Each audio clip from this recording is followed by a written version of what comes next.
Thank you and good evening. Thank you so much for being here. I know that it's, we say the 40th anniversary, and we're still trying to figure out exactly what year this partnership started, but we are confident that it was at least 40 years. So it's kind of like the lost time capsule at Sam Camp. Sooner or later it'll turn up, but we're here to have the party and celebrate anyway. It's not a surprise that our founders, Ken and Susan Webb, started this, and part of this organization is in partnership with Dr. King's favorite union, the 1199 Union. And also, it's not a surprise that, with them being Quakers, that we were founded on the Quaker values of simplicity, of peacemaking, of integrity, community, equity, and service. And all of these, when I think about the 1199 campers and folks who ended up coming back as staff, of living those values and bringing them from the Plymouth Valley to here in New York and beyond. We wanted to create a community where people could carry that with them, and they could see themselves, test themselves through the challenges they faced not only at camp, but also back in their communities where they live. And it's not only that community they build at camp, but their ability to take that spirit and the feeling of being in the outdoors and in nature and appreciating that, and that becoming a lifelong need, a lifelong desire, and a passion that they carry with them. So I want to say that one of the other things that impresses me is that many of these young people go on to be leaders. And we have cultivated and tried to, and I'll be honest, it's them that does it. They're the ones that are doing the hard work. They're the ones that are testing themselves. And I'm so impressed by those that come back either as staff or within their own communities and lead. So those are some of the values that I can't claim F&W has a sole hand in, but at least we are helping to support. And that is one of the values of this partnership. But you don't need to hear it just from me. We have a video that shares some of the recent campers, I think the teens, from probably 2 years ago, and some people may be recognizing themselves in these videos, but it talks about their experiences in a better way than I can. Well, this is gonna be funny, but milking a cow, cause that was my goal for everything. I always wanted to milk a cow. I went on Mount Mansfield. At first, I was very disappointed. I was even crying because I know that I'm not a great hiker. I suck at it. It's not my thing. But the trip allowed me to explore my boundaries, and I found out that I could do it because I pushed forward. I was barely in the back of the hiking line, and I peaked Mount Mansfield, the tallest mountain in Vermont. On my free time, I would sometimes go get a carrot and feed it to a cow and pet or help with chickens. Go, cause it's a new experience. Maybe you'll be a little bit homesick, but you can treasure all of the memories that is just to yourself, and it's so fun to just take a break from the city and just be here where it's calm and everything. I've learned that technology isn't everything.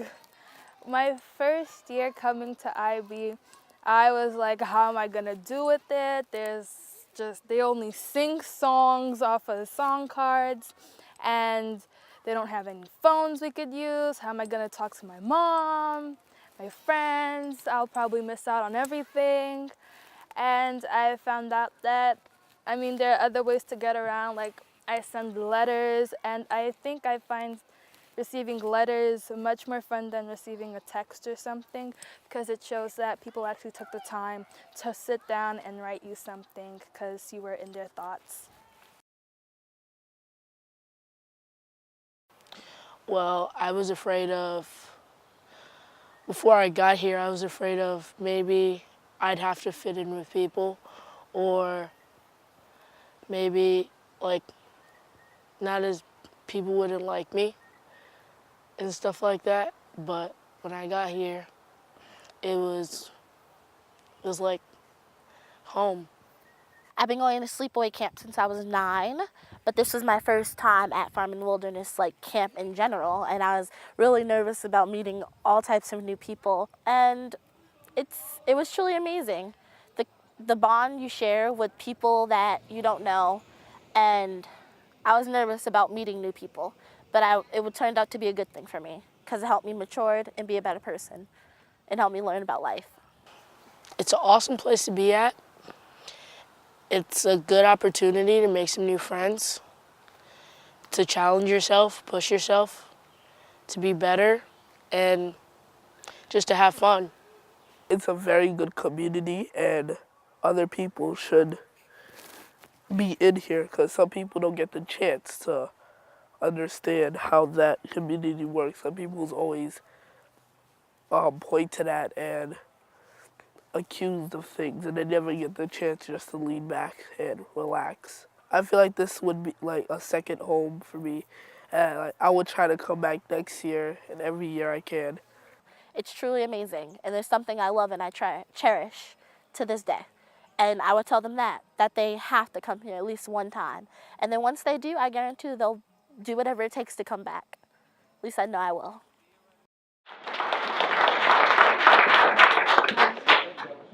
I wanted to add that Zion, who wore the yellow Old Navy sweatshirt, was on our camper council this past summer and would have reported to the board, but got sick just before. So, but that his voice was very powerful in that community.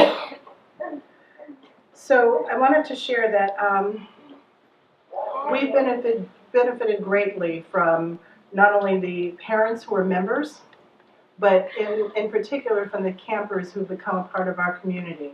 We can often say, often people will say, oh, Farm and Wilderness, that partnership, the people who are part of the partnership are benefiting, and I have to say we get more from your community, from the 1199 community being a part of our community, I think, than we give back, and I want to appreciate that because it's the voices, it's the perspectives, it's the that first time at sleepaway camp, and if it's not the first time at sleepaway camp, it's the first time in the dark of Vermont, and working through that. And how many here probably remember that moment when you're like, I know I did, because I moved from the Boston area and to come where it's so dark, yeah, so beautiful. There's also the one of the people that wasn't able to be here, Peter Meyer, was an 1199 organizer. He's now retired. He sent his daughter through the Anne Shore camp starting in 1978, which is around the time this partnership started. And I guess the benefits were fairly new, and they only had about 6 to 7 camps to choose from at that time. And now, I don't know what the total count is, but there are 23, yes. So it's grown significantly. And the family became more involved with Farm and Wilderness, coming up for our fall work weekends. I know that some of you have come up for our work weekends.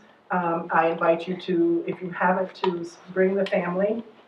And that's where he met his wife. And so I wanted to appreciate that he's been very involved on our campership committee and as a representative, and again, was our first, if I'm not mistaken, our first 1199 representative on our board.